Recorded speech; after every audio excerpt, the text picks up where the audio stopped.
ஒரே காலேஜ்ல நாம படிச்சிருந்தாலும் அரசாங்கத்தை நடத்துறதுல திமுக தான் சீனியர் பேட்ச். ஆனா நாங்க பரம்பரை பணிபுரி வைக்கிறோம் சஞ்சா. பரம்பரை இதே புரிய வைக்கிறீங்களே, இன்னுமாடா நமக்கு போகாம இருக்குது. 1967 ஆட்சிக்கு வந்தது திமுக தான். நாங்க தான் சீனியர்ஸ். இங்கே அனைவரும் சமம். நாங்க தான் சீனியர்ஸ். இங்கே அனைவரும் சமம். சொல்லி ரொம்ப இன்சல்ட்டிங்கா பேசுறான். சில ஃபேஸ்க்கு அவ்வளவுதான் மதிப்பு. உங்க ஆட்சியை பொறுத்த வரைக்கும் வெறும் இன்ஸ்டாகிராம்ல ரீல்ஸ் ஆட்சியா இல்லாம, ஐயோ நம்ம மைண்ட் அங்க போகுது.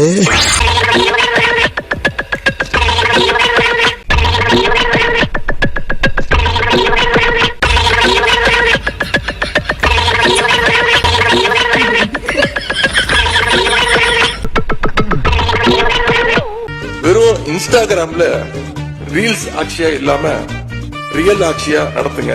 உதயநிதி அவர்களே 2 மணிக்கு ஒரு இன்ஸ்டாகிராம்ல ரீபோஸ்ட் பண்றாரு. யாருடைய காலை தேடி நீங்க இன்ஸ்டாகிராம்ல ரீபோஸ்ட் போட. நம்ம குடும்பத்துக்கு இதெல்லாம் தேவையா கோபி? பொம்பளை சோக்கு கேக்குதா கோபி? பொம்பளை சோக்கு கட்சி தலைவருக்கே தெரியாம இந்த ஆட்சிக்கு ஆதரவு தர வச்சீங்க. நான் சொல்றதுலாம் ரொம்ப டீசென்டான வருஷம். அந்த கட்சி தலைவர் உங்களை சொல்ல ஐயோ ஐயோ, என் ஃப்ரெண்ட் நினைச்சதா சார் கொஞ்சம் ஓவரா திட்டேன். ஆனா அவன் நினைச்சா பேசுனேன். Sir I am very sorry sir. உட்காருங்க. காமராஜ் உட்காருங்க. என்னப்பா சண்டைக்கு வர மாதிரி? நீ வேணா சண்டைக்கு வாடா, நீ வேணா சண்டைக்கு வா. வாடா, வந்து பாடுறா, வந்து பாடுறா. உறுப்பினர் காமராஜ் உட்காருங்க. உறுப்பினர் காமராஜ் உட்காருங்க. மேல அண்ணனை பத்தி ஏதாவது ஒரு வார்த்தை தப்பா பேசிங்கன்னா கூட அண்ணே உங்களை போட வேண்டிய வரும். அப்படி சொல்றா சிங்கா குட்டி வா வா. என்ன அங்க பாரு பொட்ட பத்தி என்ன ஆட்சியை தொடர நாங்க தடையா இருக்க விரும்பல. அந்த வகையில பேரவையிலிருந்து நாங்க வெளிநடப்பு செய்யறோம். நன்றி, வணக்கம். என்ன சண்டை போடாம போறீங்க? பீத்தே தப்பா கத்து வச்சிருக்காண்டா. இவங்கிட்ட போய் சண்டை போட்டா நான் கத்து வச்சிருக்க தொழிலுக்கே கேவலண்டா.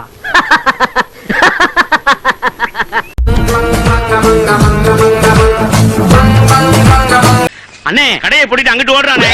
கூட்டிட்டு அங்கிட்டு ஓடுறானா? டேய், அப்படின்னா நமக்கு ஒரு அடிமை சிக்கிட்டான்டா. அவன் இந்த ஊர் எல்லையை தாண்டறதுக்குள்ள அவனை வளைச்சு பிடிக்கிறான். இன்ஸ்டாகிராம்ல ரீல்ஸ் ஆட்சியா இல்லாம ரியல் ஆட்சியா நடத்துங்க. ரியல் அரசியல் தான் காட்டிட்டாரு. 10 சீட் கூட ஜெயிக்க முடியாதுன்னு சொன்னோம், ஜெயிச்சிட்டாரு. ஆட்சிக்கு வர முடியாதுன்னு சொன்னோம், வந்துட்டாரு. பேரை கேட்ட உடனே சும்மா அதறது இல்ல. என்ன பண்ண போற? உரம் வியாபாரம் நிலைச்சு நிக்காதுன்னு சொல்லி சொன்னோம். நம்பிக்கை வாக்குல வெற்றி பெற்றாரு. இதுக்கு மேல என்ன செய்யணும்? ஐயா இந்த அங்கிள் அழுறாரு. அவங்களை எதிர்க்கிறீங்களா? புஷ்பா படம் மாதிரி இருக்கு, சோஃபா முன்னாடியே போகுது, சிஎம் பின்னாடியே போனது எல்லாமே சொல்றீங்கல்ல. அதனால இந்த ஆட்சியை எதிர்க்கிறோம். இந்த ஆட்சி மக்களுடைய ஆதரவை பெற்றதில்ல. 118ங்கிற நம்பர் நீங்க மக்கள்கிட்ட வாங்கல. அதிமுக 22 எம்எல்ஏ வாக்களிச்சாங்கல்ல, நீங்க ஏன் வாக்களிக்கல? என்ன நண்பா இப்படி பேசிட்ட? மயிர நண்பா, இந்த வார்த்தையை சொல்லி தானே என்ன கட்டி போட்டேன். இப்ப எதிர்ப்பே இல்லாத ஒரு கிளியர் பாத்த நீங்களே கிரியேட் பண்ணி கொடுத்துருக்கீங்க. அப்ப நீங்க சொன்னது பூரா எதிர்ப்புன்னு சொல்லிட்டு, ஆனா நீங்க செஞ்சது நீங்க வெளிநடப்புக்கு என்ன வேலை இருக்கீங்க? அது தெரிஞ்ச நாயா இங்க வர்றேன். தெரியாம தான் இங்க வந்து குத்த வச்சேன். கேள்வி. உதயநிதி அவர்கள் எந்த கட்சி எல்லாம் உங்களுக்கு ஆதரவு தெரிவிச்சாங்கன்னு சொல்றாரோ அந்த கட்சிகள் பூரா ஆதரவு வாபஸ் வாங்கினா கூட நாங்க போறோம். இன்னைக்கு 144 எம்எல்ஏ கூடிய ஆதரவை சட்டமன்றத்தில் பெற்றிருக்கு. எதிரில 22 எம்எல்ஏக்கள் தான் இருக்கிறாங்க. பாத்தியா படையப்பனுடைய படைய? இது சும்மா ட்ரைலர் தாமா. மெயின் பிக்சர் நீ இன்னும் பார்க்கல. பார்த்த ஆடி போயிடுவேன்.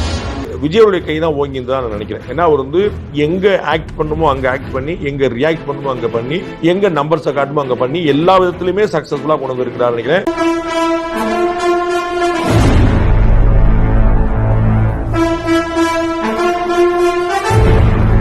திமுக அவர் எதிர்த்து கூட வாக்களிக்காம நாங்கள் புறக்கணிக்கிறோம்னு போச்சு. For no reason. அது ஒன்றும் குழப்பமே இல்லை. அது புரியவே இல்லை என்ன கணக்கு அப்படின்னு. அதிமுக இனி இல்லை அப்படிங்கிற இடத்தை நோக்கி நடந்துட்டு. அப்படி இருந்துச்சுன்னா அதிமுக, பூ அதிமுக, பூ இ அதிமுக, தாயி அதிமுக, நாயி அதிமுக, இ அதிமுக அப்படின்னு கண்ணா அப்படின்னு வேற பேர்ல இனிஷியல் மட்டும் என்ன ஏ கே மாறிட்டே இருக்குமே தவிர வேற எதுவுமே நடக்க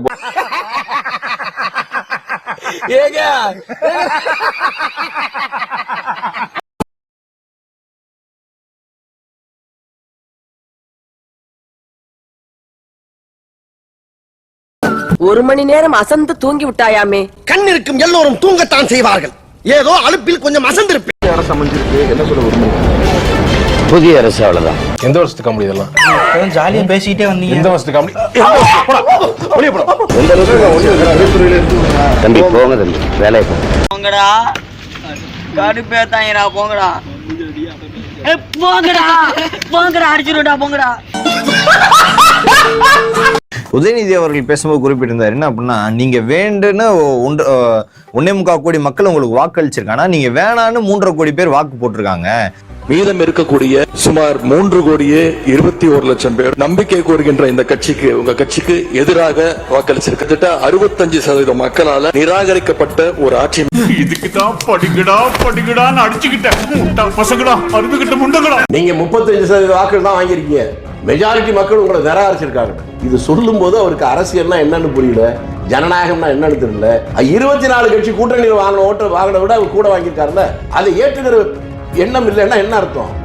வக்கர புத்தியில டேய் இப்படிலாம் பண்ணன்னு வச்சுக்கடா, நாசமா போயிருவடா, அழிஞ்சு போயிருவ. இந்த எண்ணத்தை மாத்திக்க, இல்லன்னா நீ அவ்வளவுதான். உங்களுடைய நாலேஜை பொறுத்த வரைக்கும் டிஎம்கே எடுத்த 24% தான் முதல் இடத்துல, 21% எடுத்த ஏடிஎம்கே தான் 2வது இடத்துல, கடைசியா 34% எடுத்த டிவிகே தான் கடைசி இடத்துல இருக்கிறதா அவர் சொல்றாரு. எஸ்எஸ்எல்சி ஃபெயில்னே, நான் 7வது பாஸ்னே.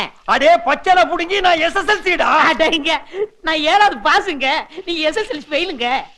பாஸ் பெருசா, ஃபெயில் பெருசா? சரி, அப்படி இவர் கணக்கு போடுற அளவுக்கு இது தொட்டு எங்க இருந்து இந்த கணக்கெல்லாம் வந்திருக்குன்னு பார்த்தா, ஆக 86, 9 கணக்கு போடுங்க. 90 என்ன தப்பா போடுறீங்க? 97. இப்ப புரியுதுங்களா இவர் கணக்கு போட்ட அழகு? காமராஜர் அந்த காலத்திலே சத்துணவுல இருந்து எல்லா திட்டமும் போட்டு ஸ்கூல் ஆரம்பிச்சாரு. அப்படியும் இந்த மாதிரி தற்கொலை இது படிக்காம ஏன் உசுரம் என்ன பண்றது? யாருக்குமே அவங்களுக்கு வேணும்ன்றவங்களை விட அவங்க வேணான்றவங்க தான் அதிகமா வாக்களிச்சிருக்காங்க. அது அளவுகோலை வச்சா கருணாநிதி 19 வருஷம் ஆண்டு இருக்க முடியாது, ஸ்டாலின் 5 வருஷம் ஆண்டு இருக்க முடியாது. பாஸ், பசுமாட்டு சாணி எருமாட்டு சாணி ரெண்டையும் கலந்து அடிக்கிறாங்க, வாங்க ஓடிடலாம். இந்த வாதம் ரொம்ப ரொம்ப ரொம்ப ரொம்ப சொத்தையான வாதம். இது யாருக்குமே பொருந்தாது. திரும்ப வெற்றி பெறக்கூடிய மோடி 37% ஓட்டை தான் வாங்குறாரு. அப்ப 63% அவருக்கு எதிராக இருக்காங்க. நீ சொல்லி உங்க ஆசையை நீங்க தீர்த்துக்கலாம். கடல பல்ப் எல்லாம் கொஞ்சம் ஆஃப் பண்ணுங்கப்பா. ஏண்டா இவ்வளவு பெரிய பல்ப் நீர். ஆகவே இது தன்னைத்தானே திருப்திப்படுத்திக் கொள்வதற்கும் தோல்வி அடைந்தவர்கள் தங்களை ஆசுவாசப்படுத்திக் கொள்வதற்குமான ஒரு வாதம் இது.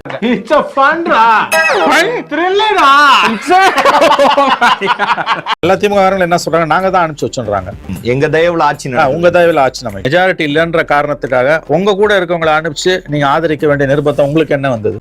Pass, something wrong. ஏன்னா இன்னைக்கு உங்களால தேர்தலை சந்திக்க முடியாது. உங்களுக்கு தேர்தலை சந்திக்க அச்சம். விஜய் கிட்ட ஒரு நடுநிலை காட்டுறாங்க. எதுக்கு நடுநிலை காட்டுறீங்க? உங்களுக்கு ஒருவேளை கவர்மெண்ட் கவுத்துதுன்னா, இப்ப கவுத்துட்டு எலெக்ஷன் வச்சீங்கன்னா விஜய் 200 சீட் அடிப்பாரு. ஒன்று தெரிஞ்சு போச்சுடா, இந்த பிரபஞ்சத்துல உங்க மத்தியில இந்த உசுரை காப்பாத்துறது ரொம்ப சிரமம். இது திமுகவோட பயம் தான். 100%. இன்றைய நடுநிலை என்பது திமுகவின் அச்சத்தின் வெளிப்பாடு. அவர்களுக்கு தேர்தலை சந்திக்க பயம்.